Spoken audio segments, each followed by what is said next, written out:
কোনো অন্যায়, বিশৃঙ্খলা, বোমাবাজি, সন্ত্রাসবাদ, টেরোরিজম এগুলোর সাথে ইসলামের কোনো সম্পর্ক নেই।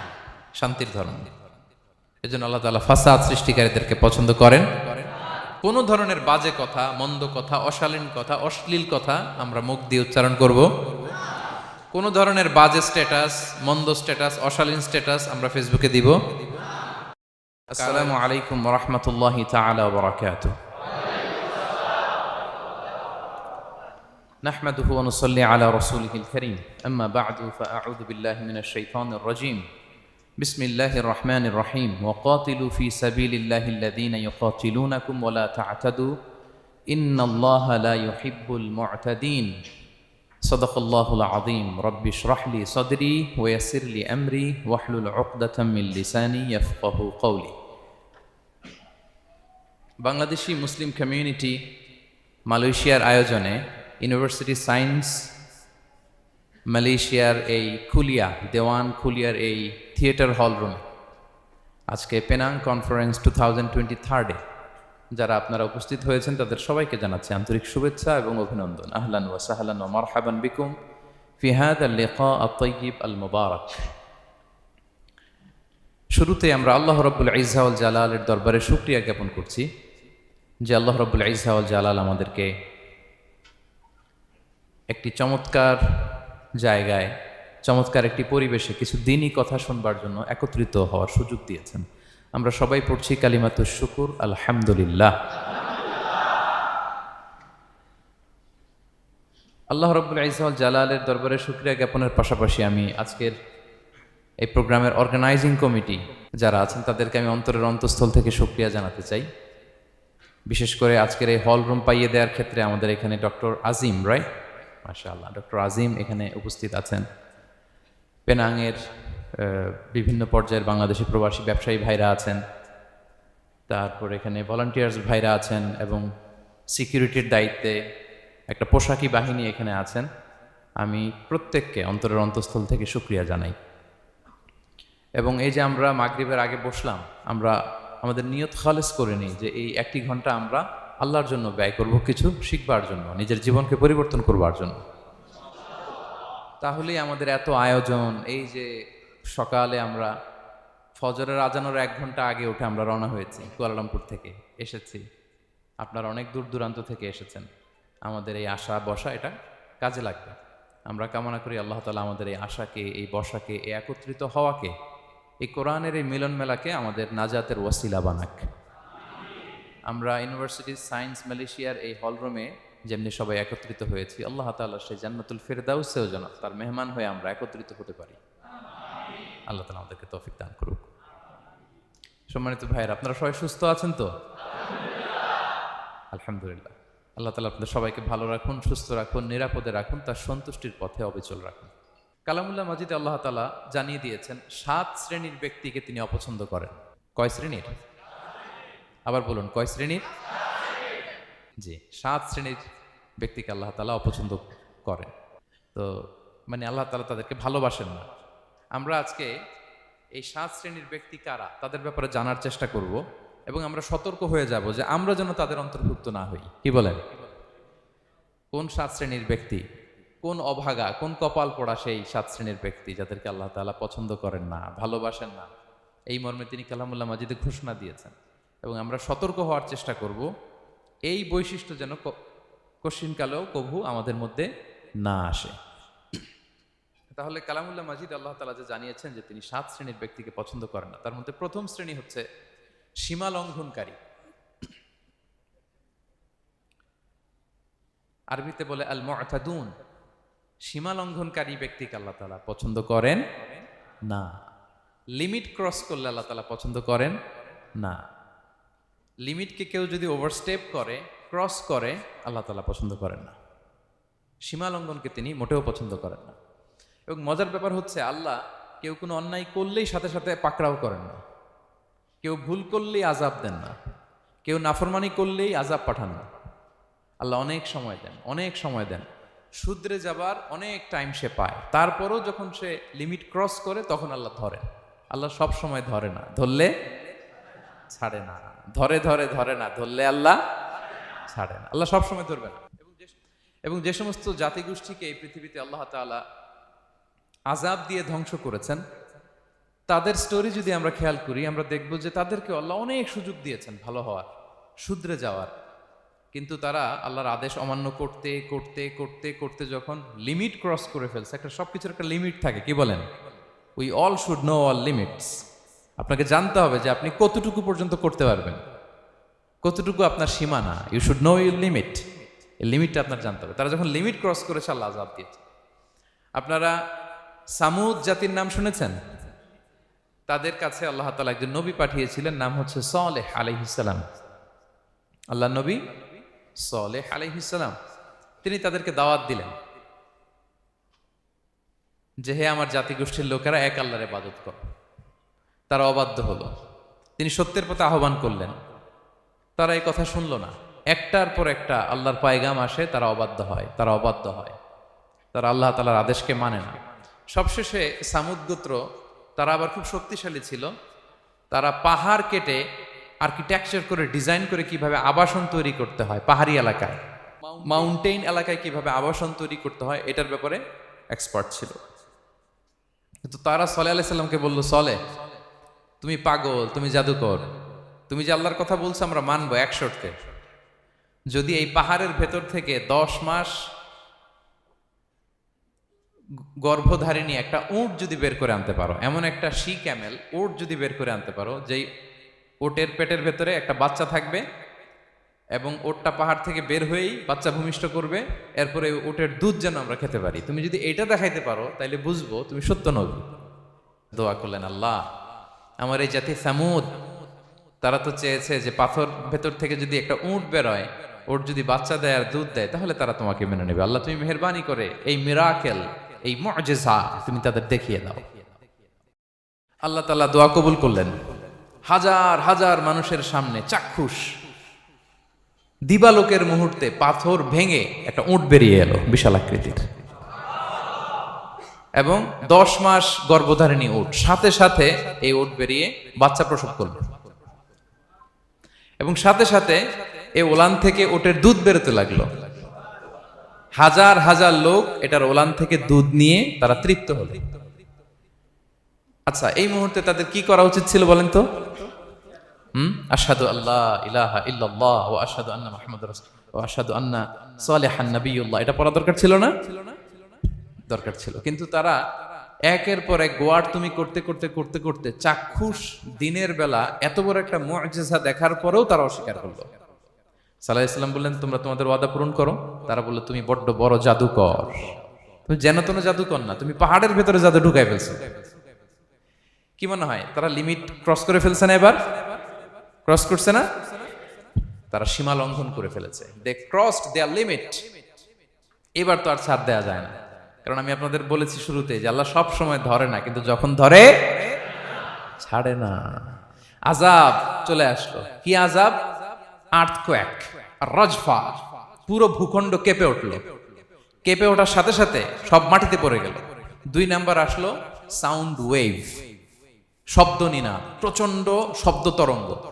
জিবরাইল আলাইহিস সালাম ওই এলাকার উপরে এসে এমন জোরে এক চিৎকার মারলেন, ওই চিৎকারে সামুদ গোত্রের প্রতিটি লোক কানের পর্দা ফেটে মুহূর্তের মধ্যে লাশ হয়ে জমিনে পড়ে রইল।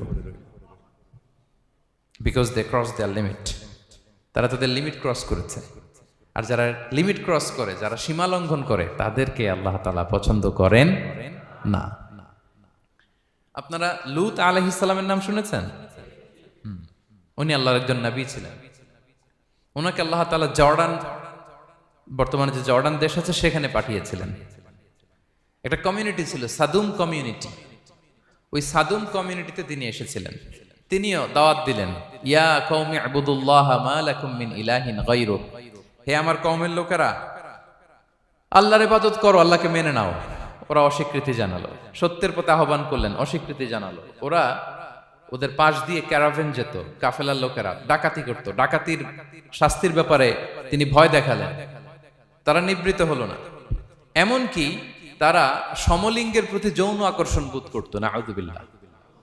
হোমোসেক্সুয়ালিটি, এখন একটা গ্রুপ আছে দেখবেন যে রংধনু নিয়ে মিষ্টি মিষ্টি কথা শোনায় বিশ্বব্যাপী। তাদের সাইন হচ্ছে রংধনু, রেইনবো। তারা ছেলেতে ছেলেতে বিয়ে, মেয়েতে মেয়েতে বিয়ে, এটাকে প্রমোট করে। নাউযুবিল্লাহি মিন যালিক। আমাদের এই মুসলিম সমাজে যেন এই আবর্জনা প্রবেশ করতে না পারে, আমাদেরকে সচেতন থাকতে হবে, ঠিক কিনা? এই সাদুম কমিউনিটির একটা বদ অভ্যাস ছিল, তারা ছেলেতে ছেলেতে বিয়ে করত, পুরুষে পুরুষে। আল্লাহ নবী লূত আলাইহিস সালাম তাদেরকে বুঝালেন যে পৃথিবীতে কেউ এই পাপ কাজ করেনি।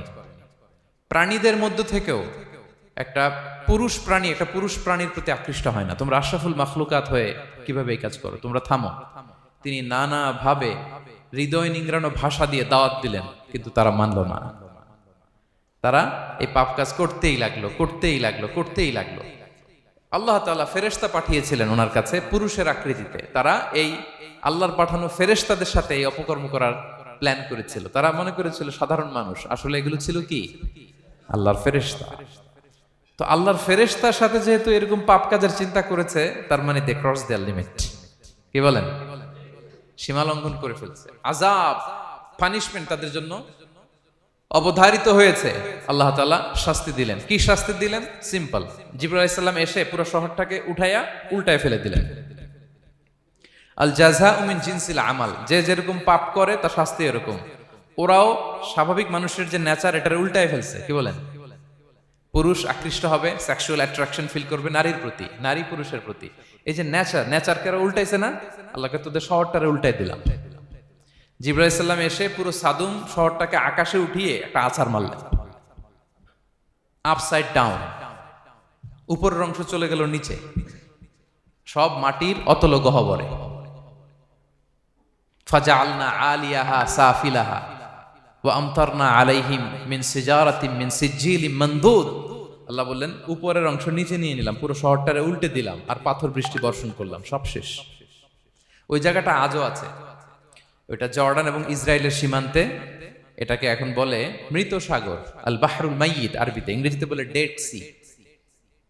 কি সি? Dead Sea. মৃত সাগর কেন? কারণ ওখানে কোনো প্রাণী জন্মায় না। ওই সাগরে কোনো মাছ নাই, কোনো ব্যাঙ নাই, এমনকি কোনো শ্যাওলাও নাই। গজবের জায়গা। লবণের density at least 10 times more than the natural sea. সাধারণ সাগরের পানিতেই তো কত লবণ, আমরা মুখে নিলে রাখতে পারি এত লবণ। ওইটার চেয়ে কমপক্ষে 10 গুণ বেশি লবণাক্ত। গজবের জায়গা, আযাবের জায়গা। এবং আযাব কেন এসেছে? They cross their limit. তারা সীমা লঙ্ঘন করেছে। আর ইন্নাল্লাহা লা ইউহিব্বুল মুতাদিন, আল্লাহ তাআলা সীমা লঙ্ঘনকারীকে পছন্দ করেন না। আরেকজন নবীর কথা বলে এই পয়েন্টটা শেষ করি। মূসা আলাইহিস সালাম, ফেরাউনের হেদায়েতের জন্য আল্লাহ তাআলা মূসা আলাইহিস সালামকে পাঠিয়েছিলেন। তিনি নানাভাবে তার ভাইকে নিয়ে দাওয়াত দিতে লাগলেন, কিন্তু ফেরাউন এই কথা মানে না। ফেরাউন বলে তুমি যে নবী, প্রমাণ কি? মূসা আলাইহিস সালাম বলেন দেখো এই যে আমার হাতে লাঠি। উনি এমন নবী ছিলেন, উনি লাঠি মাটিতে রেখে দিলে ওটা মুহূর্তে সাপ হয়ে যেত। তো মাটিতে তিনি লাঠি রাখলেন, এটা মুহূর্তে সাপ হয়ে গেল, যে এই যে আমি নবী। মানে না, বললেন আরো কিছু দেখা।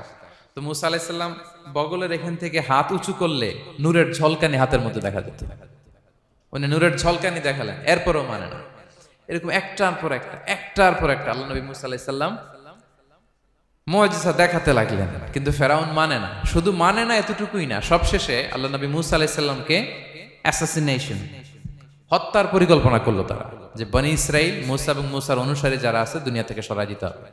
ধরো মূসারে, ধরো মূসার অনুসারীদের ধরো। ধাওয়া পাল্টা ধাওয়া শুরু হলো। আল্লাহ নবী মূসা আলাইহিস সালাম বনি ইসরাইলকে নিয়ে বাঁচার জন্য ছুটলেন। ছুটতে ছুটতে সামনে লোহিত সাগর। দেখেন, একে তো আল্লাহর বিধান মানে নাই, এরপরে একটার পর একটা মুআজিজা আসলো, সেটাও মানে নাই। এখন নবীরে হত্যার জন্য ছুটছে। কি মনে হয় সীমা লঙ্ঘন হয়েছে? একটু হয়েছে না অনেক? আল্লাহু আকবার। আল্লাহ বলেন ফাআগরাকনাল আখারিন, আমি মূসা এবং বনি ইসরাইলকে বাঁচাই দিলাম, ফেরাউন সহ তার দলবলকে সাগরে ডুবায় মারলাম। শুধু ডুবাই মারে নাই, আল্লাহ বলে ফাল ইয়াউমা নুনাজ্জিকা বিবাদানিকা লিতাকুনা লিমান খালফাকা আয়া। ফেরাউনকে লোহিত সাগরে তো ডুবিয়েছেই। আল্লাহ বলেন ফেরাউন, তোর অনুসারী যারা পৃথিবীতে থাকবে, তোর চালা চামুন্ডা যারা থাকবে, তোর খালাতো ভাই চাচাতো ভাই যারা দুনিয়াতে বেঁচে থাকবে, তাদের জন্য তোর লাশটারে আমি শুটকি বানিয়ে রাখলাম। Up to the day of judgement, কিয়ামত পর্যন্ত ফেরাউনের লাশটা মিশরের জাতীয় জাদুঘরে ড্রাই বডি হিসেবে আছে, আমি নিজে দেখে এসেছি নিজ চোখে, মমিফাইং করে ছুটকি বানায় রাখছে। এভাবে পৃথিবীতে যতগুলো জাতিগোষ্ঠীকে আল্লাহ তাআলা আযাব দিয়ে ধ্বংস করেছে তার কারণ হচ্ছে সীমা লঙ্ঘন। তার কারণ কি? প্রিয় ভাইরা, আমরা যেন আমাদের লাইফস্টাইলের দিকে একটু খেয়াল করি যে এই সীমা লঙ্ঘনের কাতারে আমরা চলে আসলাম কিনা, আমরা চলে আসলাম কিনা আমাদেরকে খেয়াল রাখতে হবে। আল্লাহ তাআলা সীমা লঙ্ঘনকারীকে পছন্দ করেন না। ইন্নাল্লাহা লা ইউহিব্বুল মু'তাদিন, তিনি সীমা লঙ্ঘনকারীদেরকে পছন্দ করেন না। এমনকি রাসূলুল্লাহ সাল্লাল্লাহু আলাইহি ওয়াসাল্লামের বায়োগ্রাফি যদি আমরা খেয়াল করি, আমরা দেখব যে তিনি যখন যুদ্ধের জন্য অভিযান পরিচালনা করতেন, দল পাঠাতেন, সেনাবাহিনী পাঠাতেন, তখন তাদেরকে বলতেন, খবরদার যুদ্ধের ময়দানে সীমা লঙ্ঘন করো না, সীমা লঙ্ঘন করো না, খবরদার। যুদ্ধে যদি কেউ হেরে যায়, বন্দীদের সাথে খারাপ আচরণ করো না। ওরা হেরে গেছে বন্দী, আপনি চাইলে তার কান কেটে দিতে পারবেন, নাক কেটে দিতে পারবেন, আকৃতি বিকৃতি করতে পারবেন না। বিষ্ণু ইসলাম বললেন, খবরদার সীমা লঙ্ঘন করো না। যেখানে যুদ্ধে গিয়েছো ওই এলাকার শিশুদেরকে মেরো না, ওই এলাকার নারীদেরকে মেরো না, ওই এলাকার পাদ্রীদের গায়ে হাত তোলো না। সন্ন্যাসীতে যারা ইবাদত করে ওদের তো দোষ নাই, সিভিলিয়ান নাগরিক, তাদের গায়ে হাত তোলো না, খবরদার। গবাদি পশুর গায়ে হাত তুলবে না, এগ্রিকালচারাল প্রোডাক্ট জ্বালিয়ে দিও না। সুবহানাল্লাহি বিহামদিহি, কি রহমতের নবী ছিলেন। সীমা লঙ্ঘন যেন না করে বিষ্ণু ইসলাম অভিযান প্রেরণের আগে তিনি স্পষ্ট বলে দিতেন, খবরদার কেউ সীমা লঙ্ঘন করবে না। যারা তোমাদের বিরুদ্ধে অস্ত্র তুলেনি তাদের বিরুদ্ধে অস্ত্র তোলা যাবে না, কারণ ইন্নাল্লাহা লা ইউহিব্বুল মু'তাদিন, আল্লাহ তাআলা সীমা লঙ্ঘনকে পছন্দ করেন না। প্রিয় ভাইরা, তাহলে যে 7 শ্রেণীর ব্যক্তিকে আল্লাহ তাআলা পছন্দ করেন না, তার প্রথমটা আমরা জেনে গেলাম, তারা কারা? সীমা লঙ্ঘনকারী। আমি কিন্তু প্রায় এরকম জিজ্ঞেস করব এবং সব শেষে আপনাদেরকে নিয়ে রিভাইজ করব। তাহলে 1 নম্বরে আমরা পেলাম তারা কারা? মেহেরবানি করে সবাই বলবেন একসাথে, তারা কারা? তারা সীমা লঙ্ঘনকারী, তারা তাদের লিমিট ক্রস করে, তাদেরকে আল্লাহ তাআলা পছন্দ করে না। সো আমরা আমাদের লাইফের সাথে একটু মিলিয়ে নিই যে আমরা আমাদের কোন ক্ষেত্রে সীমা লঙ্ঘন করি কিনা একটু খেয়াল করেন। আমার যে দায়িত্ব আছে আমি কি সীমা লঙ্ঘন করি কিনা? আমার স্ত্রী আমার দায়িত্বে, তার সাথে সীমা লঙ্ঘন করি কিনা? আমার ভাতিজা ভাতিজি অনেকের আছে ইয়াতিম, তার বাবা মারা গেছে, তার সব সম্পত্তির দায়ভার আমার উপর দেয়া, আমি ওইখানে তাকে ঠিকঠাক মতো সব দেই কিনা, সীমা লঙ্ঘন করি কিনা? হ্যাঁ, ক্ষমতা পেলে সীমা লঙ্ঘন করি কিনা? কি মনে হয় আমরা ক্ষমতা পেলে সীমা লঙ্ঘন করি কিনা? হ্যাঁ, করে করে হ্যাঁ, মানে যেইখানে ডাক্তারের কাছে যায় বলে, ডাক্তার সাহেব আমার এইখানে ফোড়া, সারা দেহের যেই কোনো জায়গায় ধরতে পারেন, এইখানে ধরেন না, তো এইখানে না ধরলে ভালো হবে? ফোড়া যেইখানে, ট্রিটমেন্ট তো ওইখানে দিতে হবে, কি বলেন? রোগ যেখানে ওষুধও সীমা লঙ্ঘন। দায়িত্ব পেলে আমরা সীমা লঙ্ঘন করি। এমনকি আমরা যারা ইবাদত করি, অনেকে ইবাদতেও সীমা লঙ্ঘন করি, ইবাদতেও না। ভারসাম্য থাকতে হবে, পরিমিতি বোধ থাকতে হবে। এবং মজার ব্যাপার হচ্ছে আল্লাহ তাআলা দোয়া এবং জিকিরের ক্ষেত্রে এই কথাটা উল্লেখ করেছেন যে তোমরা দোয়া জিকিরের ক্ষেত্রে সীমা লঙ্ঘন করো না। আল্লাহ তাআলা বলেন, উদউ রাব্বাকুম তাদাররুআ ওয়া খুফিয়া ইন্নাহু লা ইউহিব্বুল মু'তাদিন। তোমরা আল্লাহকে ডাকো কেমন ভাবে? তাদাররুআ ওয়া খুফিয়া, সবিনয়ে গোপনে, সবিনয়ে ডাকো, চুপিসারে ডাকো, গোপনে গোপনে ডাকো, অল্প আওয়াজে ডাকো। কারণ কি? ইন্নাল্লাহা লা ইউহিব্বুল মু'তাদিন, আল্লাহ সীমা লঙ্ঘনকারীদেরকে পছন্দ করেন না। তাহলে আপনি যদি দোয়া করেন আল্লাহর কাছে, যখন জিকির করবেন বিনীতভাবে, চুপিসারে, সবিনয়ে, বিষ্ণু ঈসা ইসলাম যেভাবে শিখিয়েছেন ওইভাবে জিকির করবেন। নাকি জিকির করতে করতে মানুষের কাঁধে উঠবেন? উঠবেন না? ওঠে ওঠে, হ্যাঁ ওঠে। দেখেন আল্লাহ তাআলা যেইখানে 3 ফোঁটা দেওয়া দরকার 3 ফোঁটা দেয়, যেখানে 1 ফোঁটা ওইখানে 1 ফোঁটা দেয়। আল্লাহ তাআলা ইন্নাহু লা ইউহিব্বুল মু'তাদিন, আল্লাহ সীমা লঙ্ঘনকে পছন্দ করেন না। এই কথাটা ঢুকাইছে কোথায়? দোয়া আর জিকিরের মধ্যে। কারণ আল্লাহ জানে আল্লাহর কিছু বান্দা থাকবে তারা দোয়া এবং জিকিরের সময় কি করবে? সীমা লঙ্ঘন করবে। মাঝে মাঝে কিছু ভিডিও ক্লিপসে দেখা যায় জিকির করতে করতে আরেকজনের কাঁধের উপরে, যিনি জিকির পরিচালনা করতেছে তার মাথার উপরে। এখন আমি ওয়াজ করতেছি, আপনি যদি লাফাইতে লাফাইতে এসে আমার উপরে পড়েন, হ্যাঁ মাইকের উপরে যদি এসে পড়েন, আমার অবস্থা হবে কি? লাফাতে লাফাতে উপরে উঠে যায়, নিজে ইনজুর্ড হয়, পাশের শ্রোতাকে ইনজুর্ড করে, যিনি আলোচনা পরিচালনা করতেছে তাকে ইনজুর্ড করে। এরকম আছে না নাই? ইন্নাহু লা ইউহিব্বুল মু'তাদিন। আল্লাহ তাআলা সীমা লঙ্ঘনকে পছন্দ করেন না। তাহলে আমাদের প্রত্যেকের উচিত আমাদের লিমিট জানা, আমরা যেন আমাদের কখনো লিমিটকে ক্রস না করি প্রিয় ভাইয়েরা, এটা প্রতিটি ক্ষেত্রে, ইভেন ইবাদতে আমরা যেন সীমা লঙ্ঘন না করি। এই পয়েন্টটা মনে থাকবে আপনাদের? আচ্ছা, তাহলে 2 নম্বরে আমরা চলে যাই। 2 নম্বরে যে শ্রেণীকে আল্লাহ তাআলা পছন্দ করেন না তারা হচ্ছে জালিম বা অত্যাচারী। জালিম বা অত্যাচারী, যারা জুলুম করে তাদেরকে আল্লাহ তাআলা পছন্দ করেন না। আল্লাহ তাআলা বলছেন ফাআম্মাল্লাযীনা কাফারু ফাউআযিবুহুম আযাবান শাদীদান ফিদ দুনিয়া ওয়াল আখিরা ওয়া মা লাহুম মিন নাসিরিন। যারা দুনিয়াতে কুফরি করবে কঠিন শাস্তি দুনিয়াতেও আখিরাতেও। ওয়া আম্মাল্লাযীনা আমানু ওয়া আমিলুস সলিহাতি ফায়ুওয়াফিহিম উজুরাহুম। আর যারা ঈমান আনবে সৎকর্ম করবে তাদের প্রতিদান আমি আল্লাহ বুঝিয়ে দেব। ওয়াল্লাহু লা ইউহিব্বুয যালিমিন। তবে জেনে রেখো আল্লাহ তাআলা জালিমিনদেরকে পছন্দ করেন। তাহলে 2 নম্বরে পাওয়া গেল কাদেরকে পছন্দ করে না?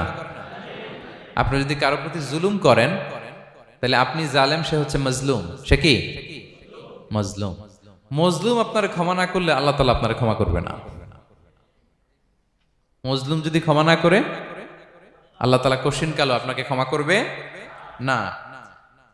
এজন্য জুলুম যেন আমরা কখনো না করি প্রিয় ভাইরা। জুলুম শুধু আল্লাহ তাআলা আমাদের উপরই হারাম করেনি, আল্লাহ নিজের উপর হারাম করছে। জুলুম শুধু আমাদের জন্যই হারাম না, আল্লাহর জন্য হারাম। আল্লাহ তাআলা বলেন হাদিসে কুদসিতে, ইয়া ইবাদি, হে আমার বান্দারা, ইন্নী হারামতু যুলমা আলা নাফসি, আমি জুলুমকে আমি আল্লাহ নিজের উপরে হারাম করেছি। ওয়া জাআলতুহু বাইনাকুম মুহাররামা, এবং এই জুলুমকে তোমাদের উপর হারাম করেছি। ফালা তাযালামু, তোমরা একে অপরের উপর জুলুম করো না। জুলুম শুধু আমাদের উপরই হারাম না, আল্লাহ নিজের উপর হারাম করেছেন। তাহলে জুলুমের সাথে কি মুমিনের কোনো সম্পর্ক থাকতে পারে? পারে না। এবং আল্লাহ তাআলা কখনো কোনো বান্দার উপর জুলুম করেন না। ওয়া আন্নাল্লাহা লাইসা বিযাল্লামিন লিল আবিদ, তিনি তার বান্দার উপর জুলুম করেন না। কোনোভাবেই যেন জুলুম না হয়ে যায়, এজন্য আল্লাহ তাআলা কিয়ামতের দিন মাওয়াজিনাল কিসত, ন্যায়ের মানদণ্ড তিনি প্রতিষ্ঠা করবেন, যাতে একটু ভুল না হয়ে যায়, জুলুম না হয়ে যায়। আমরা মাঝে মাঝে যে দোকান থেকে বস্তায় বস্তায় চাল নিয়ে আসি না, চাল দেখা যাবে যে 1 মণ চাল হয়তো সামান্য একটু কমও হইতে পারে, সামান্য একটু বেশিও হইতে পারে, এরকম হয় না? দেখবেন যে দিছে 10 কেজি, বাসায় এসে দেখবেন যে 10 কেজির চেয়ে একটু বেশি, একটু সামান্য বেশি কয়েক গ্রাম, অথবা 10 কেজির চেয়ে সামান্য কয়েক গ্রাম কম, এরকম হয়ে যায় না? মানুষ তো আমরা, কি বলেন? কিন্তু আল্লাহর নিক্তি পাল্লায়, মিজানের পাল্লায় এরকম হবে নাকি? হবে? হবে? আল্লাহ বলে না, মাওয়াজিনাল কিসত, ন্যায়ের মানদণ্ড সেটা। ফামাইয়া আমাল মিসকালা যাররাতিন খায়রান ইয়ারা, যাররা পরিমাণ ভালো করেছো তো সেটাও ওজন দেয়া যায় ওই পাল্লায়। সুবহানাল্লাহ পড়বেন না? ওমাইয়া আমাল মিসকালা যাররাতিন শাররান ইয়ারা, অনুপরিমাণ খারাপ করেছো সেটাও ওজন দেয়া যায়। কারণ ওয়া আন্নাল্লাহা লাইসা বিযাল্লামিন লিল আবিদ, তিনি বান্দার উপর জুলুম করেন না। তিনি এমন পাল্লা দিয়েছে যাতে জুলুম না হয়। আমাদেরটাই ভুল হয়ে যেতে পারে, ওনারটাতে ভুল হলে চলবে না, কেউ জিতে যাবে, ঠকে যাবে, কি বলেন? জাররা কাকে বলে? জাররা, জাররা মানে এত ছোট জিনিস, এত ক্ষুদ্র জিনিস যেটা খালি চোখে দেখা যায় না। বাংলাদেশের উদাহরণ দিলে বুঝতে পারবেন ভালো। বাংলাদেশে শীতের সিজনের কথা মনে আছে আপনাদের? না মালয়েশিয়া এসে সব খাই ফেলাইছেন? হ্যাঁ, মালয়েশিয়া তো সারা বছর গরম, সারা বছর বৃষ্টি, শীত হয় না। তো বাংলাদেশের শীতের সিজনে টিনের ঘর যাদের থাকে, মনে আছে কিনা জানি না আপনাদের, ওই টিনের চালে যদি ছিদ্র থাকে, শীতের দিন টিনের চালে যদি ছিদ্র থাকে, তাহলে মাঝে মাঝে দেখবেন ওই চিকন ছিদ্রটা দিয়ে সূর্যের একটা আলো ঘরের ভিতরে ঢুকে। মনে পড়ে? টিনের চালের ছিদ্র, চিকন এই ছিদ্রটা দিয়ে সূর্যের একটা চিকন রশ্মি নিচে পড়ে।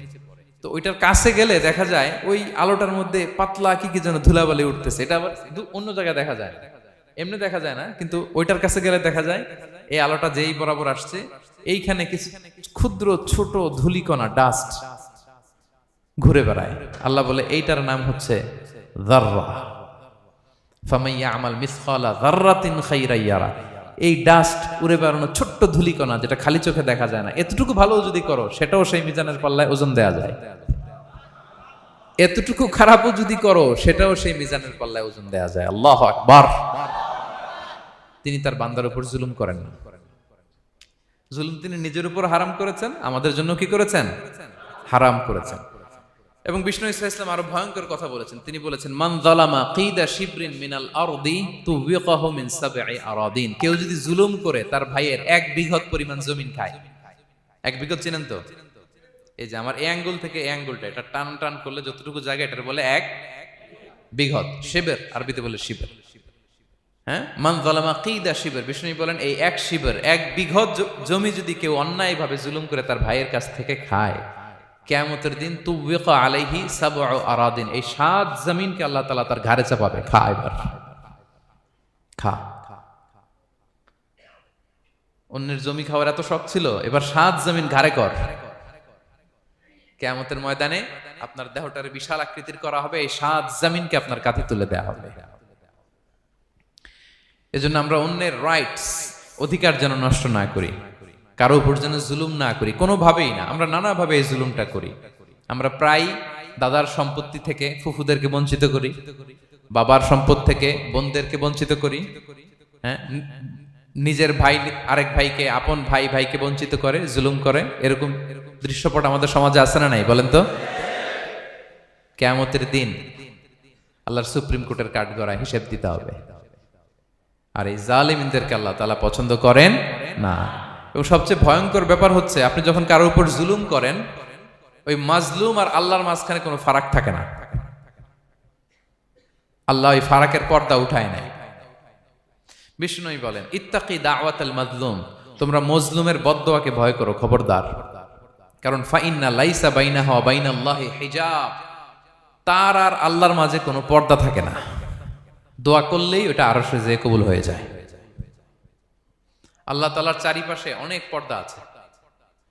কেউ কেউ বলে 70,000 নূরের পর্দা। এই 70,000টা সহিহ হাদিস দ্বারা সাব্যস্ত না, কিন্তু অসংখ্য অগণিত পর্দা, এবং পর্দাও এটা নূরের পর্দা। আচ্ছা বলেন তো, জানলা দিয়ে বাইরের আলো ঠেকাতে আমরা দেয়ালে জানালায় কি লাগাই? পর্দা লাগাই। পর্দাটা কিসের তৈরি? মোটা কাপড়ের, যাতে করে ওই আলো না আসে। কিন্তু আল্লাহর চারদিকে যে পর্দা, ওই পর্দাটা কিসের? নূরের, আলোর। ওনার পর্দাই আলো দিয়ে তৈরি। সুবহানাল্লাহ বললেন না? বিষ্ণু বলেন, ইত্তাকি দাওয়াতাল মাজলুম, মজলুমের বদদোয়াকে ভয় করো।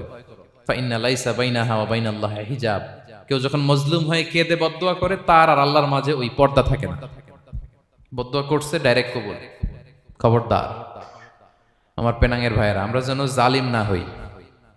In it's any form, operation in it's any form, যেই কোনো ভাবে, যেই কোনো ক্ষেত্রে, যেই কোনো ধরনের হইতে পারে জুলুম। কাউকে আপনি ছোট্ট কোনো কাজে ঠকালেন, বন্টন নীতিতে ঠকালেন, হ্যাঁ, জমি মেরে দিয়ে ঠকালেন, আমানত মেরে দিয়ে ঠকালেন, ইন ইটস এনি ফর্ম যদি জুলুম করে থাকেন, খবরদার।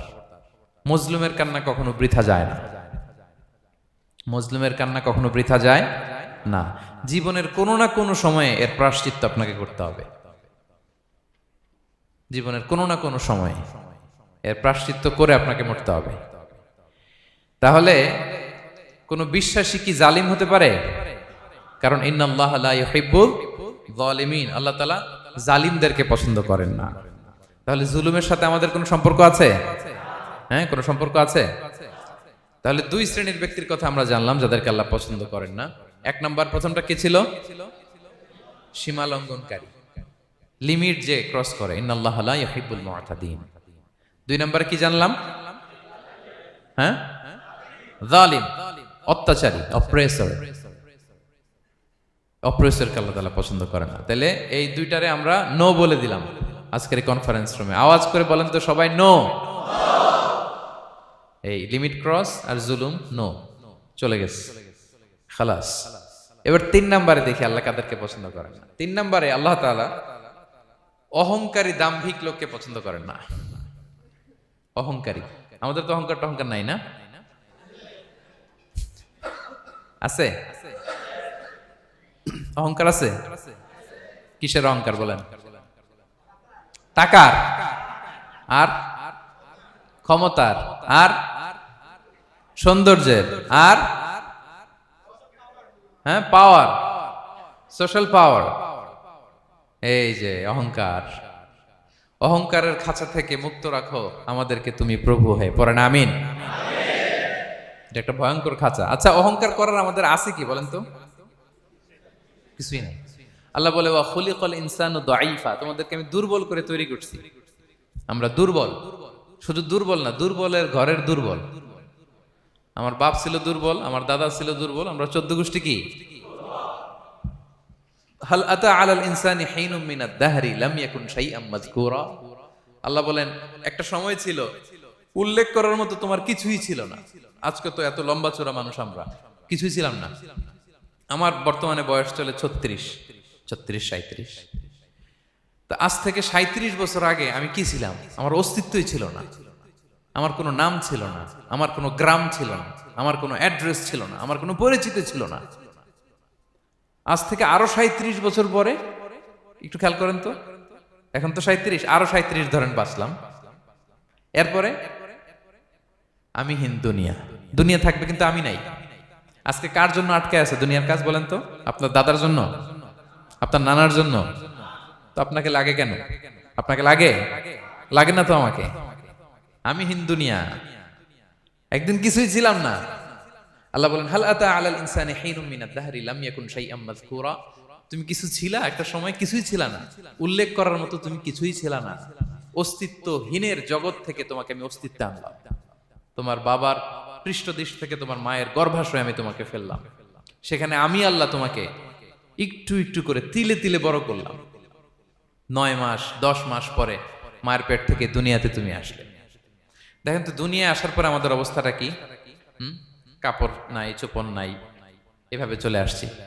আসার পরে কেউ যদি মুখে খাবার তুলে দেয় তাইলে খাইতে পারি, হ্যাঁ, তাও লিকুইড খাবার, এদিক দিয়ে দিলে এদিক দিয়ে পড়ে যায়, খালি মুছতে হয়।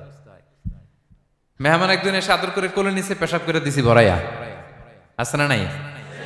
হয়েছে না, হয়েছে না এরকম? আদর করে একটা কোলে নিছেন, এখনই না ডায়াপার আসছে মিয়া। আজ থেকে 10 বছর আগে এগুলো ছিল নাকি? প্যাম্পাস ডায়াপার ছিল, এই কাঁথা টাথা নিয়ে কোলে নেওয়া লাগতো, এরপরে দিছে ওদিক দিয়ে জামা টামা ভিজে শেষ। ইভেন রাসূল সাল্লাল্লাহু আলাইহি ওয়াসাল্লামের কোলেও এরকম বাচ্চারা পেশাব করে দিছে, এরকম হাদিস আছে। আদর করে মায়েরা বাবারা আসলেই তো তার বাচ্চাকে রাসূল সাল্লাল্লাহু আলাইহি ওয়াসাল্লাম কোলে দিতেন, পেশাব করে দিতেন। তো কার কোলে উঠছে এটাও জানি না, পেশাব করে ভরাই দিচ্ছে। পেশাব পায়খানা করে সয়লাভ। লিকুইড দিলে খেতে পারি, শক্ত কিছু খেতে পারি না। এই তো আমি, এই তো আমার ক্ষমতা। একজন যে বললেন ক্ষমতার অহংকার, এই তো ক্ষমতাটা তো এতটুকু। এরপরে যখন জোয়ান হয়েছে, এখন তো জোয়ান, এখানে একটা ভূমিকম্প হইলে কি অবস্থা হবে বলেন তো জোয়ানদের? হ্যাঁ, কাঁপতে কাঁপতে সব শেষ। একটা ভূমিকম্প, একটা তুফান হলে ওটার বিরুদ্ধে দাঁড়াতে পারি না। একটা তুফান, রাস্তায় টায়ার পাংচার হলে লাফ দিয়ে উঠি। ক্ষমতা আমার, আমার নাকি ক্ষমতার অহংকার? কি দুর্বল আমরা, হ্যাঁ? কুকুর আমাদেরকে কামড় দিলে আমরা কুকুরের কামড়ও দিতে পারি না,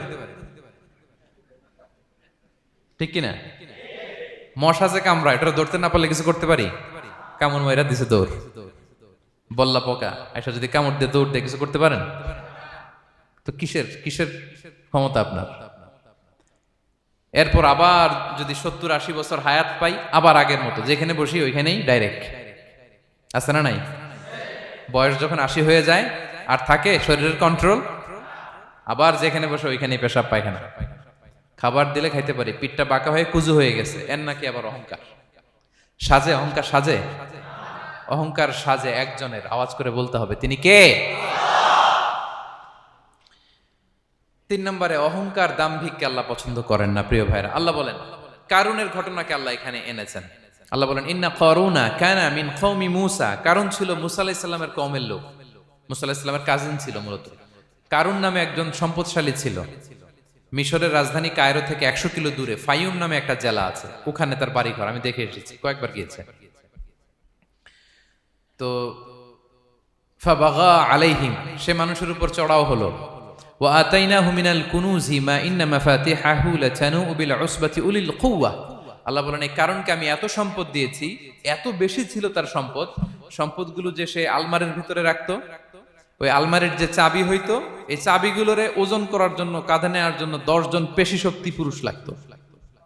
আলমারি রাখার জন্য না, কি রাখার জন্য?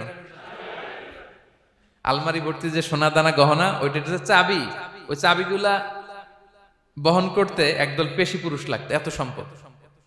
তো তাকে এলাকার লোকেরা বলেছিল খলালাহু কওমুহু লা তাফরাহ, হে কারণ তুমি গর্ব করো না। কারণ তাকে বলছিল মুসা আলাইহিস সালাম যাকাত দাও, সে বলতেছে আমি যাকাত দিব কেন, এই সম্পদ তো আমার। ইন্নামা উতিতুহু আলা ইলমিন ইনদি, আমি আমার বুদ্ধি খাটায় এই সম্পদ কামাইছি, আমার সম্পদ আমি খাবো, আমি যাকাত দিব কেন। আল্লাহ বলেন ইন্নাল্লাহা লা ইউহিব্বুল ফারিহিন, কারণ তুমি অহংকার করলে আমি আল্লাহ অহংকারকে বরদাস্ত করি না, অহংকারীদেরকে আমি আল্লাহ পছন্দ করি না। আমি অহংকারকে পছন্দ করি না, অহংকারকে আল্লাহ তাআলা পছন্দ করেন না। কি হয়েছিল কারণের নসিবে?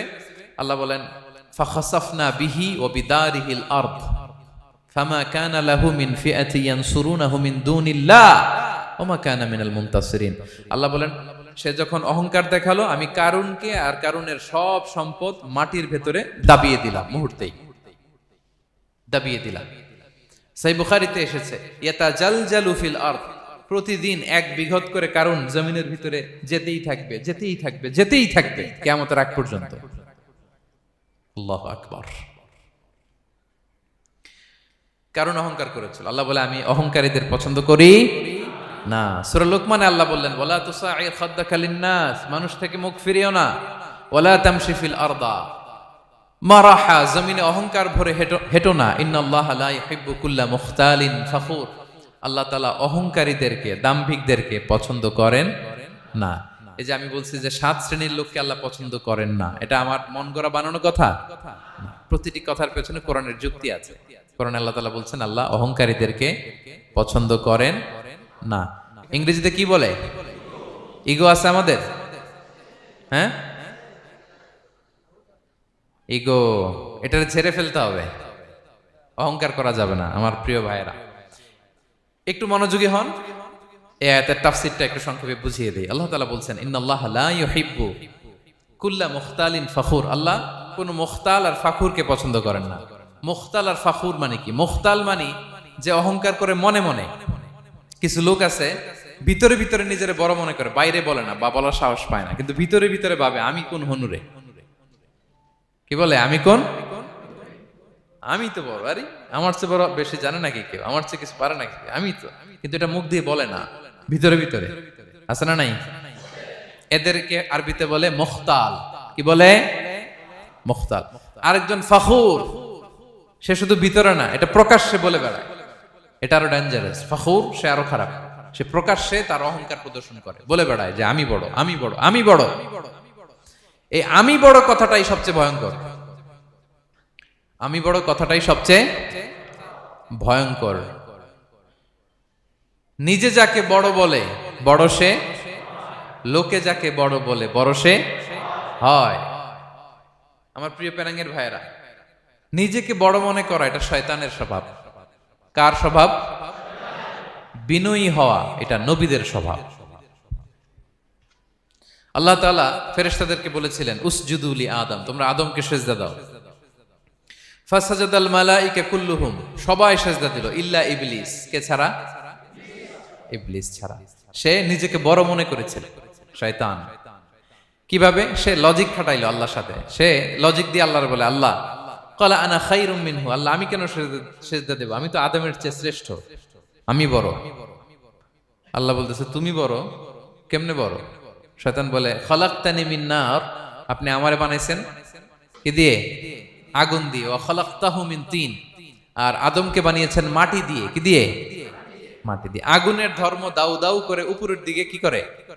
ওঠে, আর মাটি ঢিলা রেখে দিলে নিচে পড়ে যায়। তো সে যুক্তি দিয়ে বলতেছে আল্লাহ ঊর্ধ্বগামী কোন জিনিস তো নিম্নগামী কোন জিনিসের কাছে মাথা নোয়াতে পারে? যুক্তি, মনে রাখবেন যুক্তি সব জায়গায় খাটে। আপনার অফিসের যে বস, মালয়েশিয়ান ভাষায় বসরে কি বলেন আপনারা? ওকে, তোকে, এই আপনার তোকের সামনে যে আপনি লজিক খাটাইলে হবে? বস যেটা বলে ওইটাই ফাইনাল। তো আল্লাহ তাআলা আদেশ করেছিলেন সেজদা করার, সে সেজদা করলেই ভালো করতো, কিন্তু সে যুক্তি দিল আল্লাহ আমি শ্রেষ্ঠ, তাকে বানাইছেন মাটি দিয়ে, আমারে বানাইছেন আগুন দিয়ে, আমি কেন মাথা নত করব, আমি বড়। আমি বড় বলার সাথে সাথে দৃশ্যপট পাল্টাই গেল। আল্লাহ বলে বের হ,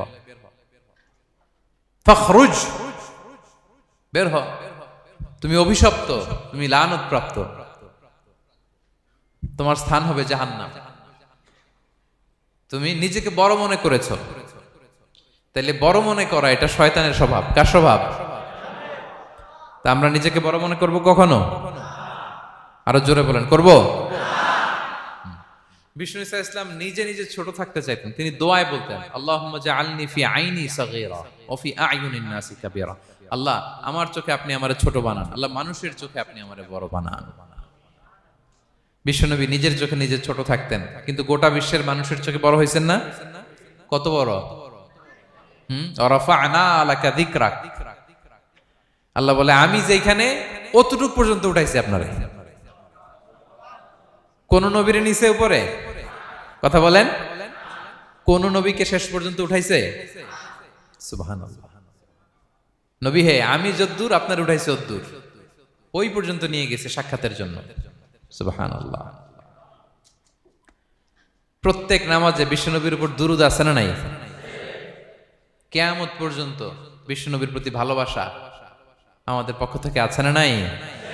আছে। আল্লাহ তাআলা ওনাকে বড় করেছেন। এজন্য নিজের চোখে আমরা নিজে ছোট থাকবো। আপনি যদি বড় হন, এটা মানুষ বলবে। কে বলবে? নাকি আপনিই বলবেন? বলা যাবে না। এবং বিষ্ণু ঈসা ইসলাম কিছু টেকনিক আমাদের শিখিয়েছেন, কিছু টেকনিক আমাদের জানিয়েছেন। এই কাজ করলে তোমরা অহংকার থেকে মুক্ত থাকতে পারবে। এর মধ্যে একটা হচ্ছে আগে আগে সালাম দেওয়া। তিনি বলেন, আল বাদিউ বিসসালামি বারিউম মিনাল কিবর, যে আগে আগে সালাম দেয় তার হৃদয় থেকে আল্লাহ অহংকার তুলে নেয়। আগে সালাম দিয়ে পারবেন? ফোন করলেই আগে কি বলবেন? বাসায় ঢুকেই আগে কি বলবেন?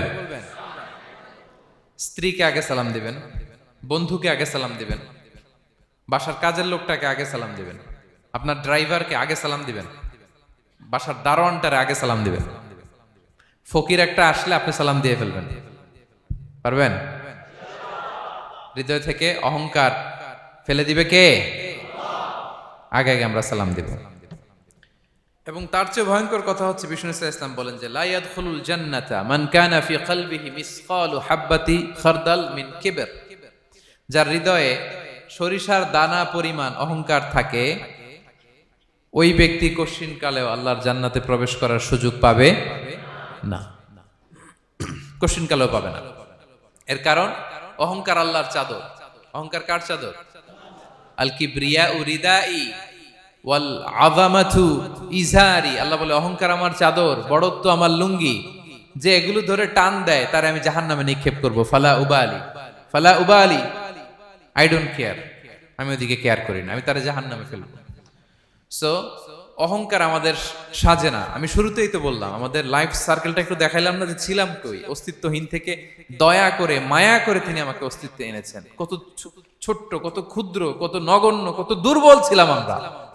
আবার যৌবনের একটা পিরিয়ড কাটিয়ে, যৌবনের সময় তো কতটা দুর্বলতা বললাম, আবার সে দুর্বল, মানে দুর্বল থেকে দুর্বল। এই হচ্ছে আমাদের লাইফ স্টোরি, লাইফ হিস্ট্রি।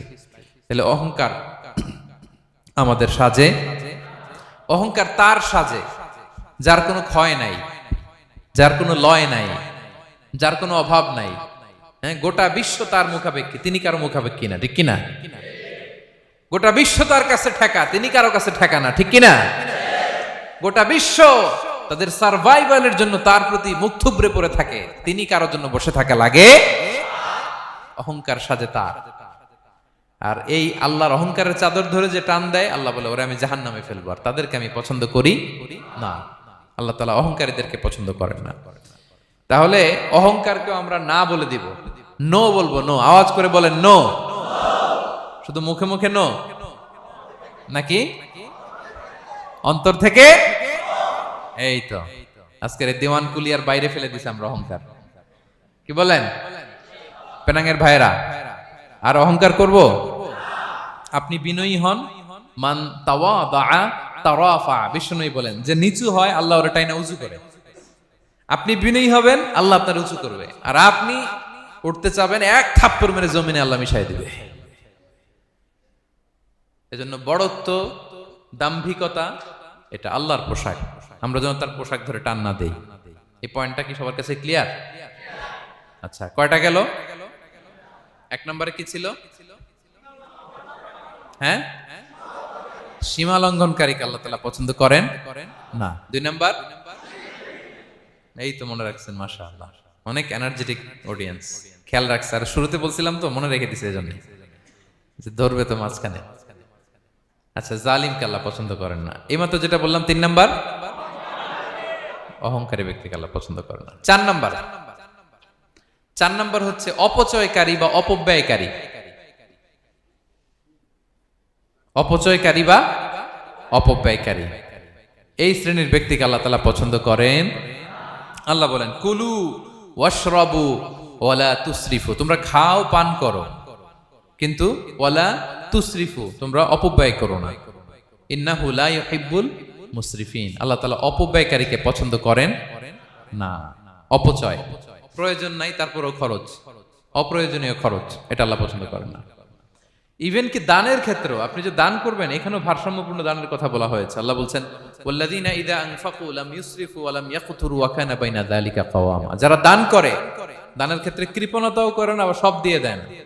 যেমন আপনার ছেলের স্কুলের বেতন দিতে হবে, ফ্যামিলির খরচ আছে, এটা আছে সেটা আছে, কিন্তু আপনি বেতনে সব দিয়ে দিলেন একজনকে, তো আপনি চলবেন কেমনে? দেয়া যাবে না, ভারসাম্যপূর্ণ হয় নাই। ভারসাম্যপূর্ণ হইতে হবে। তাহলে অপচয়টা আল্লাহ তাআলা পছন্দ করেন না। এবং বিষ্ণু সাল্লাল্লাহু আলাইহি ওয়াসাল্লাম বলেছেন, কুলু ওয়াশরাবু, খাও পান করো, ওয়া তাসাদদাকু, দান করো, ওয়ালবাসু, যা মনে চায় পরিধান করো। ভালো পোশাক পরিধান করে আপনি আল্লাহর শুকর করবেন, কোনো অসুবিধা নেই, কিন্তু শর্ত হচ্ছে মা লাম ইউখালিতুহু ইসরাফ, এটার মধ্যে কোন ধরনের অপচয় অপব্যয় থাকতে পারবে, আও মাখিলা, অথবা বড়ত্ব থাকতে পারবে না। তাহলে 4 নম্বরে আমরা জানলাম যে অপচয়কারীকে আল্লাহ তাআলা পছন্দ করেন না। শুধু এখানেই শেষ না, আল্লাহ তাআলা অপচয়কারীকে শয়তানের ভাইয়ের সাথে তুলনা করেছেন। কার ভাই? আল্লাহ বলেন, ওয়ালা তুবাযযির তাবযীরা, তোমরা অপচয় করো না, কারণ ইন্নাল মুবাযযিরিনা কানু ইখওয়ানা শায়াতিন, অপচয়কারী কার ভাই? ওয়া কানা শাইতানু লিরাব্বিহি কাফুরা, শয়তান তার প্রভুর ব্যাপারে অকৃতজ্ঞ। তাহলে আমরা জানলাম অপচয়কারী কার ভাই। আচ্ছা বলেন তো, বুঝে শুনে উত্তর দিন, যিনি শয়তানের ভাই উনি নিজেও একটা কি? বলে ফেলছেন আপনারাই, আমি আর কি বলবো। যারা আল্লাহ শয়তানের ভাই বানাইছে, ও নিজেও একটা কি? তাহলে এটা যেন আমরা না করি। আমরা যেন পরিমিতি বোধ যেন আমাদের ব্যয়ের ভেতরে থাকে। এই আয়াতগুলোতে আমরা দুইটা শব্দ পাই, একটা ইসরাফ আর একটা তাবযীর। ইন্নাল্লাহা লা ইউহিব্বুল মুসরিফিন, আর জায়গা ওয়ালা তুবাযযির তাবযীরা। দুটোই হারাম পেনাঙ্গের ভাইয়েরা। পার্থক্যটা কি? পার্থক্য হচ্ছে, ইসরাফ মানে হচ্ছে বৈধ বা হালাল কোনো ক্ষেত্রে প্রয়োজনাতিরিক্ত ব্যয় করা। হালাল হালাল, কিন্তু আপনি অতিরিক্ত খরচ করছেন। বাসায় আম লাগবে 2 কেজি, কয় কেজি? 2 কেজি হলে সুন্দর খাওয়া যায়, নিয়ে আসছেন 10 কেজি, কয় কেজি? 3 দিন পরে এগুলো পচে টচে নষ্ট হয়েছে, অপচয় হয়েছে না? কিন্তু আম কিনা হালাল না হারাম? আম খাওয়া হালাল না হারাম? তাহলে এই যে হালাল জিনিসে প্রয়োজনাতিরিক্ত যে খরচ করছেন, এটাকে বলে ইসরাফ, এটা নিষেধ। আরেকটা আল্লাহ যেটা আরো ভয়ঙ্কর, শয়তানের ভাই বানাইছে আল্লাহ যে কারণে, ওটার বলে তাবযীর। ওটা কি? তাবযীর হচ্ছে অবৈধ বা হারাম কোনো ক্ষেত্রে প্রয়োজনাতিরিক্ত ব্যয় করা। এমনি কাজটা হারাম। এমনি কাজটা কি? বলেন তো, মদ খাওয়া কি? এখন ট্রাক ভর্তি করে মদ নিয়ে আসছেন। নাচানাচির অনুষ্ঠানে ফান্ডিং করা কি? অশ্লীলতা, নৃত্য প্রদর্শনের একটা প্রোগ্রাম হবে নারীদের, এটাতে ফান্ডিং করাটা কি? হারাম। এখানে আপনি হাত খুলে দান করছেন, এটার বলে তাবযীর। তাহলে ইসরাফও হারাম, তাবযীরও হারাম। দুইটার মধ্যে বেশি হারাম হচ্ছে তাবযীর, যে তাবযীরের কারণে আল্লাহ তাআলা তাকে শয়তানের ভাই বলেছেন। তাহলে অপচয়ের সাথে আমাদের কোনো সম্পর্ক। আমরা একটু গলা ফাটিয়ে অপচয়কে নো বলে দিব, আওয়াজ করে বলেন নো। আজকে থেকে আর কোনো অপচয় নাই, আজকে থেকে অপচয় নাই। বিশ্বনবী সাল্লাল্লাহু আলাইহি ওয়াসাল্লাম একবার আম্মাজান আয়েশা রাদিয়াল্লাহু তাআলা আনহার ঘরে ঢুকলেন। ফাওয়াজাদা কিসরাতা খুবজিন মুলকাতিন আলাল আরদ, আম্মাজান আয়েশার ঘরে ঢুকেই দেখলেন এক টুকরো রুটি মাটিতে পড়ে আছে। কোথায় পড়ে আছে? ফাগাদিবান নবী, নবী সাল্লাল্লাহু আলাইহি ওয়াসাল্লাম রেগে গেলেন, তিনি রাগান্বিত হলেন, প্রচন্ড রেগে গেলেন। রেগে আম্মাজান আয়েশাকে বললেন, আয়েশা, এই যে আল্লাহর রিজকে তুমি নষ্ট করছো, আল্লাহর রিজিকের মূল্যায়ন করতে শেখো আয়েশা। কোনো ঘরে যদি আল্লাহর রিজিক আসে আর ওই রিজিককে যদি মূল্যায়ন করা না হয়, তাহলে সে রিজিক আর এই ঘরে আসে না। কারণ এই রুটিটা খেয়েই তো তুমি বেঁচেছিলা, ঠিক কিনা? আজকে আমরা যেই রুটিটা, যেই ভাতগুলো ফেলে দিয়ে ডাস্টবিনে, এতটুকু খাইলে আমার কাশ্মীরের ভাইরা বেঁচে যাবে, এতটুকু পাইলেই আমার ফিলিস্তিনের ভাইরা বেঁচে যায়, এতটুকু পেলেই ওই ডাস্টবিনে মারামারি করে যারা খাবার খোঁজে ওরা বেঁচে যায়, ঠিক কিনা? এজন্য বিষ্ণু ইসলাম রেগে গেলেন। বিষ্ণু সবসময় রাখতেন না, রেগে বললেন, আয়েশা, আল্লাহর নেয়ামতের কদর করো। তোমার ঘরে রিজিক আসলে ওটার যদি মর্যাদা না দাও, এই রিজিক তোমার ঘরে আর ঢুকবে না। নট নেসেসারি শুধু খাবারের ক্ষেত্রে, যে কোনো ক্ষেত্রে অপচয় যেন না হয়, অপচয় অপব্যয় যেন না হয়। আমরা অনেক সময় করে ফেলি, খেতে বসলে অনেক খাবার নিয়ে ফেলি, অর্ডার করতে গেলে দোকানে অনেক অর্ডার করে ফেলি, রেস্টুরেন্টে, কিন্তু এই খাবারগুলো নষ্ট করা যাবে না। ডাস্টবিনে যেন না যায় আপনার কারণে। আপনি কি করবেন? লেফট ওভার ফুড সাথে করে বঙ্গুজে নিয়ে আসবেন। আপনারা তো বঙ্গুজ বলেন নাকি? পেনাঙ্গে কি বলে? বঙ্কুজ। হ্যাঁ, টেক অ্যাওয়ে বা বঙ্কুজ বললে ওরা বঙ্কুজ দিবে, নিয়ে আসবেন, বাসায় এনে রাতে খাবেন, তারপরের দিন খাবেন, অথবা কাউকে দিয়ে দিবেন, কিন্তু খাবার নষ্ট করা চলবে। কারণ ইন্নাল্লাহা লা ইউহিব্বুল মুসরিফিন, আল্লাহ তাআলা অপচয়কারীকে পছন্দ করেন। কথাটা কি বুঝতে পেরেছেন সবাই? আচ্ছা, কয়টা গেল? আর বাকি রইল কয়টা? 5 নাম্বার, খেয়ানতকারী। আমানতের খেয়ানত যে করে, বা বিশ্বাসঘাতক, আমানতের খেয়ানত যে করে। অনেক লম্বা কথা, আমি যেহেতু সময় কম শেষ করে দিচ্ছি। ইন্নাল্লাহা লা ইউহিব্বুল খাইনিন, আল্লাহ তাআলা খেয়ানতকারীকে পছন্দ করেন। বিশ্বাসঘাতকতা যে করে, আল্লাহর কথা বাদ দেন, আমাদের সমাজে বলেন, কেউ যদি বিশ্বাসঘাতকতা করে আমরা পছন্দ করব? করব না, তাকে কেউ পছন্দ করে না। ইন্নাল্লাহা লা ইউহিব্বু মান কানা খাওয়ানান আসিমা, পাপী খেয়ানতকারীকে আল্লাহ পছন্দ করেন না। এবং মুনাফিকের আলামত রাসূল সাল্লাল্লাহু আলাইহি ওয়াসাল্লাম বলেছেন, কি দেখে মুনাফিক চিনবা? তিনি বলেছেন 3 জিনিস দেখে মুনাফিক চিনবা। 1, ইযা হাদ্দাসা কাযাবা, মুনাফিক কথা বললে মিথ্যা বলে। কথা বললে কি করে? ওয়া ইযা ওয়াআদা আখলাফা, ওয়াদা করলে খেলাফ করে। 3 নম্বরে ওয়া ইযা আতুমিনা খানা, মুনাফিকের কাছে আমানত রাখলে খেয়ানত করে। আমানতের খেয়ানত, এটা মুনাফিকের আলামত। শুধু মুনাফিকের আলামতই না, এটা কিয়ামতের একটা আলামত। আল্লাহ বলেন, ইন্নাল্লাহা ইয়া'মুরুকুম আন তুআদ্দুল আমানাতি ইলা আহলিহা, আল্লাহ তাআলা আদেশ করেছেন আমানতের যে হকদার তার হাতে তার আমানত পৌঁছে দাও। আদেশটা কার? সবাই বলুন, আদেশ কার? আল্লাহর। আমানতের খেয়ানত এটা মুনাফিকের আলামত এবং কিয়ামতের আলামত। এক বেদুইন এসে রাসূল সাল্লাল্লাহু আলাইহি ওয়াসাল্লামকে বলল, ইয়া রাসূলুল্লাহ, মাতা সাআ, কিয়ামত কবে হবে? কি কবে হবে? কিয়ামত কবে হবে? রাসূল সাল্লাল্লাহু আলাইহি ওয়াসাল্লাম বললেন, ইযা দুইয়াতিল আমানাতু ফান্তাযিরিস সাআ, যখন আমানতের খেয়ানত শুরু হবে সমাজে, তখনই কিয়ামত হবে। সে বলল, ইয়া রাসূলুল্লাহ, কাইফা ইদাআতুহা, আমানতের খেয়ানত আবার কেমনে হয়? সহজ সরল মানুষ, আমানতের খেয়ানত হয় কেমনে? বিষ্ণু বললেন, ইদা উসিদাল আমরু ইলা গায়রি আহলিহি ফান্তাযিরিস সাআ, যে লোক যেই কাজের যোগ্য নয় তাকে যখন সেই কাজে বসিয়ে দেয়া হবে, তখনই কিয়ামত হয়ে যাবে। এখন এটা আছে না নাই সমাজে? বলেন। হ্যাঁ, যে যেই কাজের যোগ্য না সেই কাজ সে পায় না। সবাই বলেন তো, যে যেই চেয়ারে বসার যোগ্যতা রাখে না, ওই চেয়ারে সে বসে কি বসে না? নেতা হওয়ার যোগ্যতা নাই, নেতা হয়ে গেছে। পদের যোগ্যতা নাই, পদ পেয়ে গেছে। চাকরির যোগ্যতা নাই, ওই যে উপর থেকে ফোন আসছে, ফোনের ঠেলায় চাকরি হয়ে গেছে।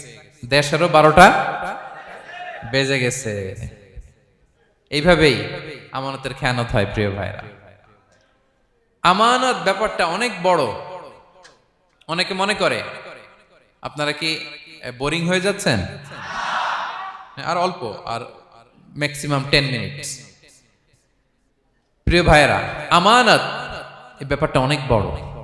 অনেকে মনে করে, একজন আমার কাছে একটা মোবাইল রেখে গেছে, বলছে ভাই এই মোবাইলটা আগামী সপ্তাহে এসে নিয়ে যাব। তো অনেকে মনে এইটাই শুধু আমানত, অনেকে ভালো। বা 10,000 রিঙ্গিট রেখে বলল 3 দিন পরে এসে আমি টাকাটা তোমার কাছ থেকে নিব। তো আপনি দিয়ে দিলেন, এটা তো আমানতদার হলেনি। কিন্তু শুধু এতটুকু আমানত নয় প্রিয় ভাইয়েরা আমার। আল্লাহ তাআলা আমাদেরকে যা দান করেছেন তার সবই আমানত, সবকিছুই আমানত। এই যে আমাকে আল্লাহ জ্ঞান দিয়েছেন, এই জ্ঞানটা আমানত। যাদেরকে আল্লাহ পরিচিতি দিয়েছেন, পরিচিতি এটা আমানত। আমার অর্থ, আমার সন্তান, আমার ক্ষমতা, আল্লাহর দেয়া প্রতিটি নিয়ামতই আমানত। এবং এই আমানতের ব্যাপারে আল্লাহ তাআলা জিজ্ঞেস করবেন। আপনি একটা প্রতিষ্ঠানের প্রধান, এই প্রতিষ্ঠান আপনার কাছে আমানত। আপনি মসজিদের সভাপতি, এই মসজিদ আপনার কাছে আমানত। আপনি চেয়ারম্যান, এই ইউনিয়ন পরিষদটা আপনার কাছে আমানত। কি বলেন? আপনি MP, member of the parliament, এই নির্বাচনী এলাকাটা আপনার কাছে আমানত। আপনি রাষ্ট্রপ্রধান, পুরো রাষ্ট্রের প্রতিটি ইঞ্চি আপনার কাছে কি? এই আমানতের খেয়ানত যখন হবে, বিষ্ণু বললেন তখনই কিয়ামতের অপেক্ষা করো, ফান্তাযিরিস সাআহ, কিয়ামত হয়ে যাবে। তাহলে খেয়ানতকারীকে আল্লাহ তাআলা পছন্দ করেন না, আমানতের খেয়ানতকে পছন্দ করেন। আর আমানত এটা ব্যাপক বিষয়। আমার জ্ঞান, আমার ক্ষমতা, আমার পরিচিতি, আমার সন্তান, আমার স্ত্রী, সবকিছু আমানত। এবং এগুলোর ব্যাপারে আল্লাহ তাআলা আমাদেরকে জিজ্ঞেস করবেন। কয়টা গেল? তাহলে খেয়ানতকে আমরা নো বলে দিব। আওয়াজ করে বলেন নো। একটা সাথে আমাদের সম্পর্ক নেই। 6 নম্বরে হচ্ছে ফাসাদ সৃষ্টিকারী, বিশৃঙ্খলা সৃষ্টিকারী। সমাজে যারা বিশৃঙ্খলা সৃষ্টি করে তাদেরকে আল্লাহ পছন্দ করেন না। আল্লাহ বলেন ইন্নাল্লাহা লা ইউহিব্বুল মুফসিদিন। আল্লাহ তাআলা ফাসাদ সৃষ্টিকারীদেরকে কখনো পছন্দ করেন না। সমাজে নানাভাবে, সামাজিকভাবে ফাসাদ, রাজনৈতিকভাবে ফাসাদ, অর্থনৈতিকভাবে ফাসাদ, এই যত ফাসাদ বিশৃঙ্খলা আছে এগুলোর হোতা যারা, তাদেরকে আল্লাহ পছন্দ করে না। নানাভাবে দেখবেন যে সমাজে অনেকে ফাসাদ সৃষ্টি করে। আমাদের বাংলাদেশে কিছুদিন আগে কাঁচামরিচের দাম বেড়ে গেছে না? কেমনে বাড়লো? নিশ্চয়ই কেউ সিন্ডিকেট করছে, নিশ্চয়ই কেউ মজুদদারি করছে, নিশ্চয়ই এখানে কেউ ফাসাদ তৈরি করছে, ঠিক কিনা? প্রতিটি সেক্টরে আপনি খুঁজে দেখবেন ফাসাদ, হ্যাঁ, মারামারি, বিশৃঙ্খলা, ফাসাদ। এই কিছুদিন আগে এক নির্বাচনের প্রার্থীকে ধরে পিটাইছে, সবাই দেখলাম আমরা, তাই না? এটা ফাসাদ হয়েছে না? বিশৃঙ্খলা হয়েছে না? এই আপনি যদি ধরে ধরে বলেন, পরিবারে, সমাজে, রাষ্ট্রে, অর্থনীতিতে, বাজারে, প্রতিটি জায়গায় ফাসাদ আছে না নাই? আল্লাহ তাআলা বলেন ইন্নাল্লাহা লা ইউহিব্বুল মুফসিদিন। এই ফাসাদ সৃষ্টিকারীকে আল্লাহ তাআলা পছন্দ করে না। মদিনাতে এই যে টিকিটের দাম, সুন্দর কথা বলছেন, টিকিটের দাম বাড়ায় যারা দেয়, সেম গোস টু দেম, তাদেরও একই কথা, ফাসাদ সৃষ্টিকারী আর মুফসিদুন। এই যে আমাদের হাজিদের এত টাকা লাগে কেন? 50,000 টাকার টিকিট হয়ে গেছে কয় লাখ? 2 লাখ, কয় 1 লাখ। হজে যারা গেছে 1,95,000 টাকা করে পড়ছে একজনের টিকিট। কিয়ামতের দিন আল্লাহর সুপ্রিম কোর্টের কাঠগড়ায় তোমাকে দাঁড়াতে হবে, পাই টু পাই সেদিন হিসেব নিয়ে আল্লাহ তাআলা ছাড়বেন, ঠিক কিনা? সেদিন হবে আসল খেলা। এখন তো আমরা মাইক পেলেই বলি খেলা হবে, কিন্তু আসল খেলা কবে? লক্ষ লক্ষ কোটি মানুষের সামনে আল্লাহ তাআলা আপনার এই গোমর ফাঁস করে দিবেন। আল্লাহ তাআলা আপনাকে অপমানিত করে ছাড়বেন। তাই কোনো ফাসাদের সাথে, বিশৃঙ্খলার সাথে মুমিনের কোনো সম্পর্ক থাকতে পারে না। মদিনায় মুনাফিকেরা এই ফাসাদ তৈরি করত। যখন তাদেরকে বলা হতো তোমরা ফাসাদ করো কেন, ওয়া ইযা কিলা লাহুম লা তুফসিদু ফিল আরদ ক্বালু ইন্নামা নাহনু মুসলিহুন। তারা বলল আরে ফাসাদ কে, আমরাই তো ভালো মানুষ, আমরাই তো ভালো মানুষ, আমরাই তো ভালো কাজ করি। আল্লাহ বলে না, আলা ইন্নাহুম হুমুল মুফসিদুনা ওয়ালাকিন লা ইয়াশউরুন। ওরাই ফাসাদ সৃষ্টিকারী, ওরাই ফাসাদ সৃষ্টিকারী, ওরাই সমাজে বিশৃঙ্খলা সৃষ্টিকারী। ওদের ভেতরে এক, বাইরে আরেক, তার নাম মুনাফিক, ঠিক কিনা? মুনাফিকের সহজ সংজ্ঞা কি জানেন? ভিতরে লালন করে একটা, অনুভূতি বা ভাবে একটা, কিন্তু মুখ দিয়ে বলে, তার মানে ভেতরে এক, বাইরে আরেক, তার নাম দুই মুখো সাপেরা। এদিকে যায় বলে আপনার লগে আছে, আপনি খুব ভালো, ওদিকে যায় বলে আরে না না, উনি কি, উনি তো খুব খারাপ মানুষ, আপনি অনেক সবচেয়ে ভালো, আমি আপনার সাথে আছি। এরকম ডাকাইতে আছে না নাই? দুমুখো সাপ, ডাবল স্ট্যান্ডার্ড, নেহি এদার নেহি ওদার, দারমিয়ান মে সাদার বাদার, ডানেও না বায়েও না, মাঝখানে সদর বদর, বুঝেন? দুই নৌকার মধ্যে 2 পা দিছিলেন কখনো? কয় দিছি। অবস্থা কি হয়েছিল তোমার বলো? হ্যাঁ, পয়রা গেছিল? পড়বে। দুই নৌকায় দুই পা দেওয়া যায় না, হয় এই পা এদিকে নিয়ে আসতে হবে না ওদিকে চলে যেতে হবে, দুই পা দিলে এই উল্টায় পড়বে। মুনাফিকদের স্বভাব এটা, দুমুখ সাপ, ডাবল স্ট্যান্ডার্ড মেনটেন করে, টু ফেসড পার্সোনালিটি এরা। যেদিকে বৃষ্টি ওদিকে ছাতা, উপরে ফিটফাট ভিতরে সদরঘাট। তাদেরকে যখন বলা হয় তোমরা ফাসাদ সৃষ্টি করো না, ওরা বলে আরে আমরাই তো ভালো। আল্লাহ বলে না, তোমরাই ফাসাদ সৃষ্টিকারী, তোমরা জানো না। তো এই ফিতনা ফাসাদকে আল্লাহ হত্যার চেয়েও জঘন্য বলেছেন। তিনি বলেছেন আল ফিতনাতু আকবারু মিনাল কতল। এই ফিতনা সৃষ্টি করা, সমাজে পণ্যের দাম বাড়ানো, কাঁচামরিচের দাম বাড়ানো, অন্যের হক নষ্ট করা, টিকিটের দাম বাড়ানো, মজুদদারি করা, সমাজের স্বাভাবিক সামাজিক রাজনৈতিক ভারসাম্য যারা নষ্ট করে, এগুলো সব মুফসিদুন। সব কি? মুফসিদুন, ফাসাদ সৃষ্টিকারী, ফিতনাবাজ। আকবারু মিনাল কতল, সমাজের স্বাভাবিক যে ধারা, এই ফ্লোটাকে তারা নষ্ট করে। এবং ফাসাদের মাধ্যমে যদি কারো ক্ষতি করে, কাউকে কেউ হত্যা করে, সেজন্য গোটা বিশ্বের সবাইকে হত্যা করবে। আল্লাহ বলেন মান কাতালা নাফসান বিগাইরি নাফসিন আও ফাসাদিন ফিল আরদি ফাকান্নামা কাতালান নাসা জামিআ। অন্যায়ভাবে ফাসাদের মাধ্যমে যখন কেউ কাউকে হত্যা করে, সেজন্য গোটা বিশ্বের সবাইকে হত্যা করে। আকবারু মিনাল কতল, ফিতনা এত বড় ভয়ঙ্কর পাপ। তো এই ফিতনার সাথে, ফাসাদের সাথে, ফাসাদ সৃষ্টি করা, বিশৃঙ্খলার সাথে আমাদের কোনো সম্পর্ক, কারণ ইসলাম শান্তির ধর্ম। কিসের ধর্ম? শান্তির ধর্ম। কোনো অন্যায়, বিশৃঙ্খলা, বোমাবাজি, সন্ত্রাসবাদ, টেরোরিজম, এগুলোর সাথে ইসলামের কোনো সম্পর্ক, শান্তির ধর্ম। এজন্য আল্লাহ তাআলা ফাসাদ সৃষ্টিকারীদেরকে পছন্দ করেন। কয়টা গেল? সব শেষ হচ্ছে মন্দ কথার প্রচারক। আমার ভাইয়েরা, কি কথা? কোন ধরনের বাজে কথা, মন্দ কথা, অশালীন কথা, অশ্লীল কথা আমরা মুখ দিয়ে উচ্চারণ করব। কোন ধরনের বাজে স্ট্যাটাস, মন্দ স্ট্যাটাস, অশালীন স্ট্যাটাস আমরা ফেসবুকে দিব? কারো এরকম অশালীন স্ট্যাটাস শেয়ার দিব? নেভার, কখনো দিব না। আল্লাহ পছন্দ করেন। আল্লাহ বলেন লা ইউহিব্বুল্লাহুল জাহরা বিসসুই মিনাল কওলি ইল্লা মান যুলিম ওয়া কানা আল্লাহু সামিআন আলিমা। কোন খারাপ কথা কেউ প্রকাশ করবে, পাবলিক করবে, ওপেনলি বলে বেড়াবে, এটা আল্লাহ পছন্দ করে না। কিন্তু সে যদি মাজলুম হয় সেটা ভিন্ন কথা। কোন ধরনের অশ্লীল কথা, অশালীন কথা মুমিনের মুখ দিয়ে বেরোতে পারে? রাসূল সাল্লাল্লাহু আলাইহি ওয়াসাল্লামের ব্যাপারে দেখেন, আনাস রাদিয়াল্লাহু কি বলেন? তিনি বলেন লাম ইয়াকুনিন নবিয়্যু সাল্লাল্লাহু আলাইহি ওয়াসাল্লাম সাব্বাবান। বিষ্ণু সাল্লাল্লাহু আলাইহি ওয়াসাল্লাম মুখ দিয়ে কোনোদিন কাউরে বকা দেয় নাই, গালি দেয় নাই। ওয়ালা ফাহাশান, আমার নবী কখনো তার জবান মুবারক দিয়ে অশালীন কথা বলেন নাই। ওয়ালা লাআনান, কাউকে লানত তিনি করেন নাই। সুবহানাল্লাহ পড়েন। তো সেই নবীর উম্মত হয়ে আমরা কোনো খারাপ কথা বলবো? অশালীন কথা? একসাথে বন্ধুরা যখন বসেন আড্ডা দিতে, যে অনেকে অশ্লীল কথা বলে ফেলে, আছে না নাই? বন্ধুরা কি বলেন আপনারা? Cowan Cowan Cowan. তো এই যে একসাথে বসতে যে অনেক সময় অশালীন, অশ্লীল কথাবার্তা অনেকে বলে ফেলে, এদেরকে আল্লাহ তাআলা পছন্দ করে না। এই জাতীয় কথা যেন আমাদের মুখ দিয়ে কখনো বের না হয়। এবং অশ্লীলতার প্রচার যারা সমাজে ঘটায়, আল্লাহ বলে তাদেরকে দুনিয়াতেও আমি লাঞ্ছিত করব, শাস্তি দেব, আখিরাতেও দেব। আল্লাহ তাআলা বলছেন ইন্নাল্লাযীনা ইউহিব্বুনা আন তাশিআল ফাহিশাতু ফিল্লাযীনা আমানু লাহুম আযাবুন আলীম ফিদ দুনিয়া ওয়াল আখিরাহ। যারা চায় মুমিনদের মাঝে অশ্লীলতা ছড়িয়ে পড়ুক, তাদেরকে দুনিয়া আখিরাতে আমি লাঞ্ছিত করে ছাড়ব। দুনিয়ায় লাঞ্ছিত, আখিরাতেও লাঞ্ছিত। দুনিয়াতেও আযাব, আখিরাতেও। এজন্য অশ্লীলতার সাথে আমাদের কোনো সম্পর্ক নাই। আমরা কোনো অশ্লীল কথা যেন আমরা না বলি।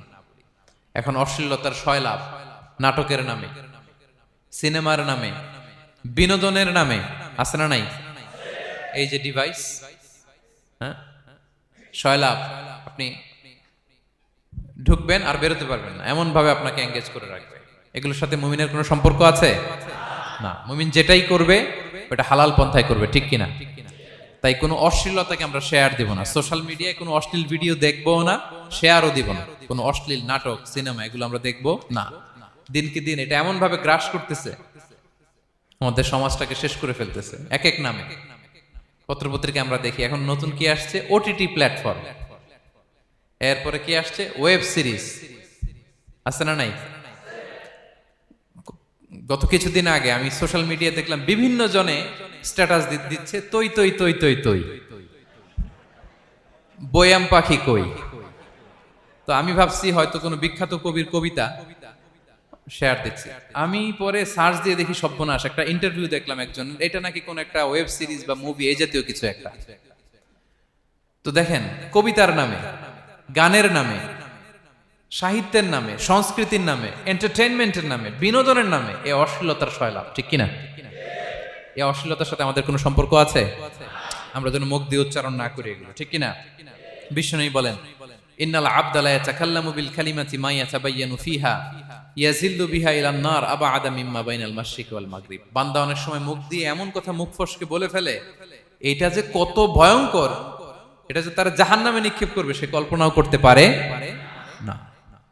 আপনার একটা কথা থেকে আপনি জাহান্নামের অধিবাসী হতে পারেন। এই জন্য সোশ্যাল মিডিয়া ব্যবহারের ক্ষেত্রে আমরা সাবধান।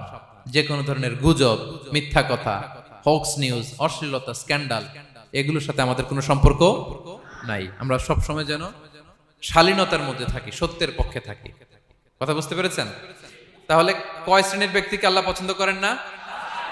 1 নম্বরে সীমা লঙ্ঘনকারী, 2 নম্বরে জালিম, 3 নম্বরে অহংকারী, 4 নম্বর অপচয়কারী, 5 নম্বর খেয়ানতকারী, আমানতের খেয়ানত, 6 নম্বর ফাসাদ সৃষ্টিকারী, 7 নম্বর মন্দ কথা, অশ্লীল কথার যে প্রচার করে। এগুলো যারা করে এদের সাথে আমাদের কোনো সম্পর্ক, এই 7 শ্রেণীর লোককে আল্লাহ তাআলা অপছন্দ করেন। এগুলো কি আমাদের জীবনে থাকবে? এগুলো আমরা কি শুধু হল রুম থেকে বের করে দিব না পুরো জীবন থেকে? পারা যাবে? পারা যাবে? আওয়াজ করে পড়ুন ইনশাআল্লাহ। পেনাঙ্গের ভাইরা, আল্লাহ তাআলা আমাদের সবাইকে কথাগুলো বোঝার ও আমল করার তৌফিক দান করুক। এই আলোচনা যেন আমাদের নাজাতের ওসিলা হয়। আমরা এখানে যেমনি বসলাম, আবারও যেন কোনো তাফসিরুল কোরআনের ময়দানে বসতে পারে, আল্লাহ তৌফিক দান করুক। হাযা মা ইনদি ওয়াল ইলমু ইনদাল্লাহ আলাইহি তাওয়াক্কালতু ওয়া ইলাইহি উনীব। ওয়াসসালামু আলাইকুম ওয়া রাহমাতুল্লাহি তাআলা ওয়া বারাকাতুহু।